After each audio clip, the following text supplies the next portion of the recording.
উলম্ব বৃত্তাকার পথে ঘূর্ণায়মান বস্তু সুতার টান নির্ণয়। এবারের এইচএসসি পরীক্ষায় এখান থেকে ইনশাল্লাহ একটি সিকিউ আসার সম্ভাবনা সব থেকে বেশি।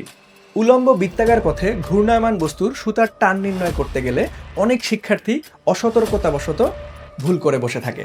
সুতার টান নির্ণয়ে কখন কোন সূত্র ইউজ করতে হয় এটা নিয়ে অনেক সময় কনফিউশন ক্রিয়েট হয়, যে কখন আমরা cos থিটা ইউজ করবো, that means T equal to M V square divide by R plus M G cos theta, আবার কখন সাইন থিটা ইউজ করবো, that means T equal to M V square divide by R minus M G sine theta. আসসালামু আলাইকুম প্রিয় শিক্ষার্থীরা, education থেকে সাথে আছি আমি তোমাদের মুন্না ভাইয়া। এইচএসসি ফিজিক্সের সব থেকে গুরুত্বপূর্ণ একটি টপিক নিউটনিয়ান বলবিদ্যা থেকে উলম্ব পথে কোনো বস্তু যদি ঘূর্ণায়মান থাকে তার সুতার টান নির্ণয়।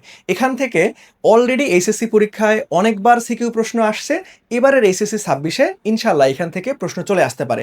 সো আমরা একটা গুরুত্বপূর্ণ বোর্ডে আসা, অলরেডি এটা ময়মনসিংহ বোর্ড 2021 সালে চলে আসছে, এই প্রশ্নটা একটু সমাধান করব এবং এইখান থেকে যত ধরনের কনফিউশন তোমার ক্রিয়েট হইতে পারে সবগুলাই আমি তোমাদেরকে ধরে ধরে বুঝাই দিব ইনশাল্লাহ। যদি কারো এমনটা হয়ে থাকে যে ভাই সুতার টান নির্ণয় করতে আমি পারি না, আমার কাছে প্যারা লাগে, আমি তোমাকে মোস্ট ওয়েলকাম জানাচ্ছি, এই ভিডিওটা একটু শেষ পর্যন্ত দেখবা।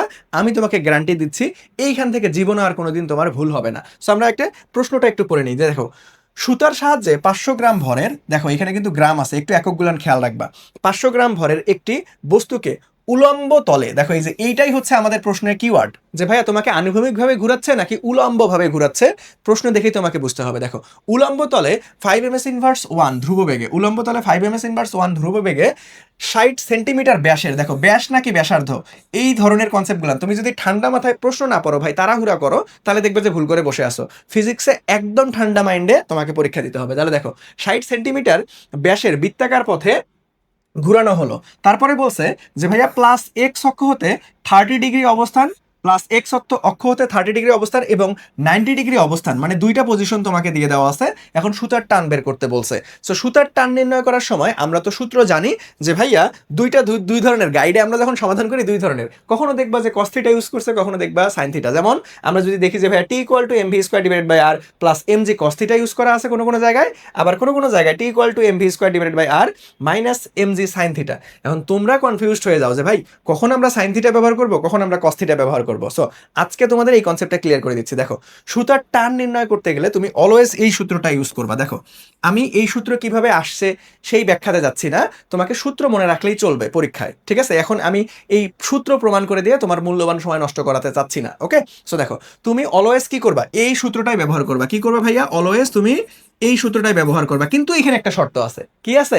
এইখানে একটা শর্ত আছে, ভালো মতো খেয়াল করো। দেখো অলওয়েজ আমরা কি করবো, সুতার টান নির্ণয়ের T equal to M V square divided by R plus M G cos theta, এইটাই ইউজ করবো। কিন্তু এখানে শর্তটা কি, দেখো এই যে নোটটা দেখো, যে ভাই উলম্ব রেখার সাথে অলওয়েজ আমরা কোনটা নিব, উলম্ব রেখা কোনটা, এই যে আমাদের উলম্ব একটা রেখা টানছি, এটাকে আমরা বলতেছি যে ভাইয়া উলম্ব রেখা, উলম্ব রেখা। তাহলে উলম্ব রেখার সাথে আমাকে অলওয়েজ কোনটা নিতে হবে, উলম্ব রেখার সাথে অলওয়েজ আমরা কোনটা নিব। এবং আরেকটা কথা লিখছি, দেখো নিচ থেকে কোনটা কাউন্ট করব, এইটা মারাত্মক ইম্পর্টেন্ট একটা লাইন, নিচ থেকে আমরা কোনটা কাউন্ট করব। ধরো আমি একটু তোমাকে যদি দেখাই যে ভাইয়া আমি এই পজিশনটা নিছি, এখন ধরো প্রশ্নে দেওয়া আছে তোমার এই মানটা 30 ডিগ্রি, তাহলে কি তুমি 30 ডিগ্রি বসাই দিবা ধাপ করে? না, আমি কি বলছি যে ভাই উলম্ব রেখার সাথে কোণ নিবা, কিন্তু এখন কথা হচ্ছে যে ভাই হ্যাঁ উলম্ব রেখার সাথেই তো কোণ আছে, কিন্তু এখানে আরেকটা কথা বলে দিচ্ছে যে নিচ থেকে কোণটা কাউন্ট করতে হবে। তাহলে কোণটা কোথা থেকে নিতে হবে, এই যে ভাইয়া নিচ থেকে উপরের দিকে যাইতে হবে, তাহলে এইখানে কোণটা কত হবে ভাইয়া, এখানে কোণটা হবে যে ভাইয়া এই পুরাটাই 180 ডিগ্রি,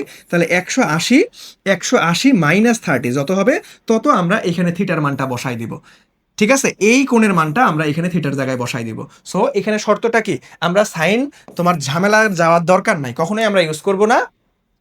আমরা অলওয়েজ একটা সূত্রই মুখস্থ রাখবো, এই সূত্র দিয়ে তুমি সকল প্রশ্নের উত্তর করতে পারবা। সেটা হচ্ছে যে ভাইয়া T equal to M V square divided by R plus M G cos theta. But থিটাটা কি হবে, উলম্ব রেখার সাথে কোণ নিতে হবে, কিন্তু নিচ থেকে কাউন্ট করতে হবে, তোমাকে নিচ থেকে যাইতে হবে, ওকে?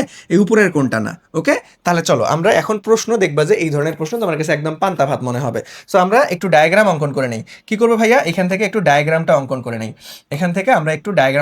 তাহলে ডায়াগ্রাম যদি অঙ্কন করি, এখানে দেখো এখান থেকে আমাদের কি বলছে, যে ভাইয়া আমাদের একটা বস্তু ঘুরতেছে উলম্বভাবে সো এখন তোমাকে বলছে যে ভাইয়া এক্স অক্ষের ধনাত্মক দিকের সাথে আমাদের হচ্ছে 30 ডিগ্রি কোণ আছে। তাহলে দেখো এখান থেকে যদি আমি উলম্ব রেখাটা কল্পনা করি, যে ভাইয়া এখান থেকে যদি আমি উলম্ব রেখাটা কল্পনা করি, তাহলে এটা একটা আমাদের উলম্ব রেখা। তাহলে ধনাত্মক দিক এক্স অক্ষ কোথায়, যদি আমি এটাও একটু ডিফাইন করে দিই। সো দেখো এটা ভাগ করে দিলাম। তাহলে এটা আমাদের কি ভাইয়া, আমরা যদি এটাকে ডিফাইন করি তাহলে এটা হচ্ছে এক্স, এটা হচ্ছে এক্স ড্যাশ, এটা হচ্ছে আমাদের ওয়াই, এটা হচ্ছে আমাদের ওয়াই ড্যাশ। তাহলে এক্স অক্ষের দিকের সাথে আমাদের কত ডিগ্রি কোণে আছে, যে ভাইয়া এক্স অক্ষের সাথে 30 ডিগ্রি কোণ। তাহলে ভালো মতো বুঝো, কিন্তু এটা কিন্তু এক্স অক্ষের সাথে। একটু মনোযোগ দাও, একটা প্রশ্ন এমনভাবে বুঝাবো এখান থেকে যত প্রশ্ন আসুক না কেন তুমি 100% উত্তর করতে পারবা। তাহলে দেখো, ধরো আমরা এইখানে বললাম যে ভাই এইখানে বস্তুটা আছে এবং এক্স অক্ষের সাথে 30 ডিগ্রি কোণ। তাহলে এক্স অক্ষ কোনটা, এই যে বাবা এক্স অক্ষ কিন্তু এই দিকে চলে গেছে। তাহলে এই কোণটার মান তোমাকে পরীক্ষার প্রশ্নে দেওয়া আছে 30 ডিগ্রি পজিশনে, তোমাকে একটা বার বের করতে হবে। তাহলে আমরা আগে 30 ডিগ্রি পজিশনেরটা বের করবো। কি করবো আগে, 30 ডিগ্রি কোণে কোণে আমাদের হচ্ছে কি বলবো আমরা, হচ্ছে যে ভাইয়া টান বের করব, সুতার টান, সুতার টান। তাহলে আমরা টানের একটা সূত্র দিয়েই তোমাকে মনে রাখতে বলছে এবং এই সূত্র দিয়ে তুমি সবকিছু সমাধান করতে পারবে। সেটা কি ছিল, T equal to M V square divided by R plus M G cos theta. আমি এইখানে একটা শর্ত দিছিলাম, একটু আলাদাভাবে কালার করে মনে রাখি, যে ভাইয়া এটা এই থিটাটা অলওয়েজ কার সাথে কোণ নিতে হবে, উলম্ব রেখার সাথে কোণ নিতে হবে এবং সেই কোণটা অলওয়েজ নিচ থেকে কাউন্ট করতে হবে, নিচ থেকে উপরের দিকে কাউন্ট করব। তাহলে দেখো তো এখানে কি আমি 30 ডিগ্রি বসাবো জীবনে, 30 ডিগ্রি বসাইলে কি উত্তর মিলবে, না 30 ডিগ্রি হবে না, আমাকে কি করতে হবে নিচ থেকে। তাহলে উলম্ব রেখাটা ছিল এইখান থেকে শুরু করে আমাদের এই যে উপর পর্যন্ত। তাহলে এই যে নিচ থেকে উপর পর্যন্ত, নিচ থেকে কি ভাইয়া, নিচ থেকে উপর পর্যন্ত, নিচ থেকে উপর পর্যন্ত আমাদেরকে কি এই কোণটা এইখানে বসাই দিতে হবে। তাহলে দেখো এইখানে আমাদের 30 ডিগ্রি আছে, ওকে বুঝলাম, বাট এইখানে কি এটা একটা সমকোণ না। তাহলে এখানে ইন টোটালটা কি হবে 90 প্লাস 30। তাহলে এই কোণটার মান কত হচ্ছে যে ভাইয়া আমাদের 120 ডিগ্রি, 120 ডিগ্রি। ওকে, তাহলে এখানে মান বসাই দাও। তাহলে সবগুলোর মান বসাই দিয়ে দেখো এম এর মান দেখো, এখানে গ্রাম আছে, অবশ্যই আমাকে একক কনভার্ট করতে হবে, কেজিতে আনতে হবে। তাহলে কেজিতে আনলে কি করতে হবে, যে ভাইয়া 500 ডিভাইডেড বাই 1000, 000 কাটা, তারপরে হচ্ছে 0.5 কেজি পাচ্ছি আমরা। তাহলে এখানে আমরা 0.5 ইন্টু ভির মান কত ভাইয়া দেখো তো, 5 ms ইনভার্স 1, দ্যাট মিনস 5-এর উপর স্কোয়ার ডিভাইডেড বাই আর এর মান কত, দেখো এটা কিন্তু ব্যাসার্ধ নট ব্যাস, বাট পরীক্ষার প্রশ্নে তোমাকে ব্যাস বলা আছে। তাহলে এটাকে তুমি আগে 2 দ্বারা ভাগ করো, তাহলে কত আসতেছে 30 সেন্টিমিটার। এখন তোমাকে সেন্টিমিটার থেকে মিটারে আনতে হবে। তাহলে এখানে তুমি 100 দ্বারা ভাগ করে দাও, 0 কাটা, তাহলে 0.3 পাচ্ছ তুমি, 0.3 মিটার। তাহলে আমরা এখানে বসাই দিব 0.3 প্লাস এমজি, এম এর মান কত ভাইয়া 0.5 কেজি, একটু আগে বের করে নিছি, আর এখানে 9.8, আর এইখানে তোমাকে বসাইতে হবে 30 ডিগ্রি, এইটা বসাইলেই ধরা খায়া যাবা। তাহলে এখানে বসাইতে হবে যে ভাইয়া আমাদের কত 120 ডিগ্রি, ওই যে আমরা ক্যালকুলেট করে পাইছি 120 ডিগ্রি। ওকে, তাহলে এই পজিশনটা রাখলাম, একসাথেই ক্যালকুলেট করছি, কারণ আরও একটা পজিশন আছে, এটাও আমি একটু ফরমেশনটা সাজাই নিচ্ছি। তাহলে এখন আমরা কি করব, এখন চলো এখানে আমরা একটু কালারটা চেঞ্জ করে নেই। দেখো এখানে আমরা 90 ডিগ্রি পজিশনে, 90 ডিগ্রি আমাদের কোণে কোণে সুতার টান, সুতার টান, সুতার টান, সুতার টান, এইটা একটু বের করি। তাহলে দেখো আমরা একটাই সূত্র বারবার এটাই বসাবো, M V square divided by R plus M G cos theta, এটাই বারবার বসাবো। কিন্তু এখানে ঝামেলা কি, এইখানে তোমাকে খেয়াল রাখতে হবে এই যে থিটা মহাশয়ের সাথে। তাহলে এখানে কি 90 ডিগ্রি ধাপ করে বসাই দিব, 90 কি ধাপ করে বসাই দিব, কথা হচ্ছে না, 90 বসাইলেই ধরা খায় যাবা, শুভঙ্করের ফাঁকির মধ্যে পড়ে যাবা। তাহলে এখানে কি বসাইতে হবে ভাইয়া, দেখো আমি বলছি কি নোট হচ্ছে এই সূত্রটা ব্যবহার করবো অলওয়েজ, কিন্তু উলম্ব রেখার সাথে তুমি কোণ নিবা এবং কোণটা অলওয়েজ নিচের থেকে কাউন্ট করবা। তাহলে দেখো এখানে এক্স অক্ষের 90 ডিগ্রি অবস্থানে, তাহলে এইটা হচ্ছে আমাদের এক্স অক্ষ। দেখো আমি যদি একটু কালারটা চেঞ্জ করি, দেখো এই যে নীল কালার নেই, এইটা হচ্ছে আমাদের এক্স অক্ষ, এটা আমাদের এক্স অক্ষ। এখন এক্স অক্ষের 90 ডিগ্রি পজিশনে আছে, তাহলে এইখানে আছে, তাহলে এইটা হচ্ছে আমাদের 90 ডিগ্রি পজিশন, এটা কারণ 90 ডিগ্রি, এটা কত ভাইয়া 90 ডিগ্রি, এটা হচ্ছে আমাদের 90 ডিগ্রি। তাহলে এখন একটু ব্যাপার স্যাপার দেখো, এখানে কি 90 বসাবো না, আমি কি বলছিলাম যে ভাইয়া তোমাকে উলম্ব রেখার নিচের সাথে কোণ নিতে হবে। তাহলে এই যে এইখান থেকে শুরু করবা একদম এইখানে পর্যন্ত আসতে হবে, একদম এইখানে। তাহলে দেখো এটা 90 হলে এই নিচেও তো আমাদের 90 আছে ভাই, নিচেও তো আমাদের 90 আছে। তাহলে ইন টোটাল কোনটা কত হচ্ছে, যে ভাইয়া 90 প্লাস 90, তাহলে আমাদের কত হচ্ছে 180 ডিগ্রি। তাহলে এখানে কত বসাইতে হবে 180 ডিগ্রি, তাহলে মান বসাই দাও। তাহলে এম এর মান কত ভাইয়া 0.5, ভি এর মান কত ভাইয়া 5 স্কোয়ার ডিভাইডেড বাই 0.3 আমাদের ব্যাসার্ধর মান, প্লাস আমাদের এম এর মান কত ভাইয়া 0.5, 9.8 জি, আর এখানে কস হবে কত 90 না 180 ডিগ্রি, তাহলে 180 ডিগ্রি। সো এখন তোমাকে জাস্ট এখানে ক্যালকুলেট করতে হবে। তাহলে চলো আমরা এখান থেকে কি করবো ভাইয়া, ক্যালকুলেটটা করে ফেলি, এখান থেকে আমরা ক্যালকুলেট করে ফেলি। সো আমরা একটু 0.5 ইন্টু 5 উপর স্কোয়ার তাহলে 25 ডিভাইডেড বাই 0.3। তারপরে আমরা প্লাস করব, তারপরে আমরা হচ্ছে একটা ব্র্যাকেট দিব প্রয়োজনে 0.5 ইন্টু 9.8 ইন্টু কস কত, কস 120 ডিগ্রি, দেন ব্র্যাকেট ক্লোজ। দেন আমরা যদি করি তাহলে আমাদের আসতেছে 39.21 টানের একক নিউটন, কারণ এর একটা বল, টান বল। সো এখানে আমরা মানটা পাইছি, এখন এটাকে করব। তাহলে এটাকে করতে কিচ্ছু করতে হবে না ভাইয়া, কি করবা, জাস্ট এখানে সব কিছু সেম থাকবে, জাস্ট এখানে 120-এর জায়গায় 180 বসাই দেব।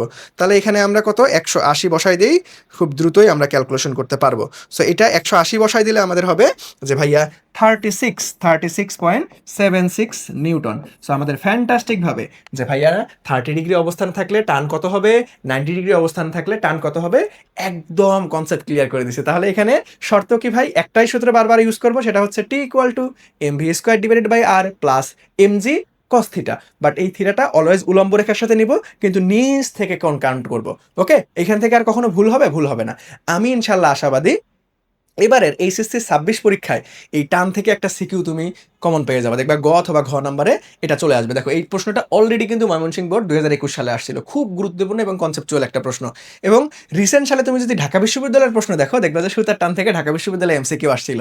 সো এই কনসেপ্টটা কিন্তু এই রিসেন্ট সালগুলো অ্যানালাইসিস করলে মারাত্মক ইম্পর্টেন্ট কাতারে থাকবে। ওকে, সো তোমরা যারা এইচএসসি 26 ব্যাচ আসো, শেষ মুহূর্তে ভাইয়া টেস্ট পেপার সমাধান করতে হিমশিম খাচ্ছ যে ভাই এত এত পাবলিকেশনের বইগুলোতে টেস্ট, আমাদের এত এত এমসিকিউ, এত এত সিকিউ শেষ করতে পারতেছি না, কোনটা বেশি গুরুত্বপূর্ণ কোনটা কম গুরুত্বপূর্ণ এগুলো আমি বুঝতে পারতেছি না। সো তোমাদের জন্য আমরা কিন্তু একদম টেস্ট পরবর্তী ফাইনাল রিভিশন ও টেস্ট পেপার সমাধান কোর্স কিন্তু লঞ্চ করে দিয়েছি, যেখানে তোমরা physics, chemistry, math, biology, Bangla, ইংরেজি, আইসিটি সকল কিছু লাইভ ক্লাস পাবা। ক্লাসের মধ্যে আমরা তোমাকে এমসিকিউ এবং সিকিউ খুব সুন্দরভাবে প্রিপেয়ার করে দিব, এবং সাথে তোমরা কিন্তু একটা গিফটও পাবা। আবার এই কোর্সে ভর্তি হইলে ইংরেজিতে যারা ফ্রি হ্যান্ড রাইটিং, ওই যে প্যারাগ্রাফ কম্পোজিশন, যাদের মুখস্থ করতে একটু ঝামেলা হয় বা কমন না পড়লে একটু ঝামেলায় পড়ো যে ভাই পরীক্ষাতে প্লাস মিস, সো তোমাদের এই মিস যাতে না হয় তোমাদের জন্য আমরা গিফট আকারে কিন্তু এই কোর্স পারচেস করলে তোমরা ইংরেজির ফ্রি হ্যান্ড রাইটিং কোর্সটা আমাদের এডুকেশন থেকে সম্পূর্ণ ফ্রিতেই পেয়ে যাবা। এই কোর্সের কোর্স ফিটা তাহলে অনেক বেশি না, দেখো সবার কথা চিন্তা করে মাত্র 1999 টাকা আমরা তোমাদেরকে এই কোর্সটা প্রোভাইড করতেছি। সো যারা কোর্সের বিস্তারিত জানতে যাচ্ছ বা ভর্তি হতে যাচ্ছ, আমাদের এডুকেশন ফেসবুক পেজে মেসেজ করলেই হবে, তাহলে তোমাকে বিস্তারিত বলবে, অথবা আমাদের হটলাইন নাম্বারে যোগাযোগ করতে পারো। সো দেখা হবে নেক্সট আরেকটা ভিডিওতে। সবাই ভালো থাকো, সুস্থ থাকো, আল্লাহ হাফেজ, আসসালামু আলাইকুম।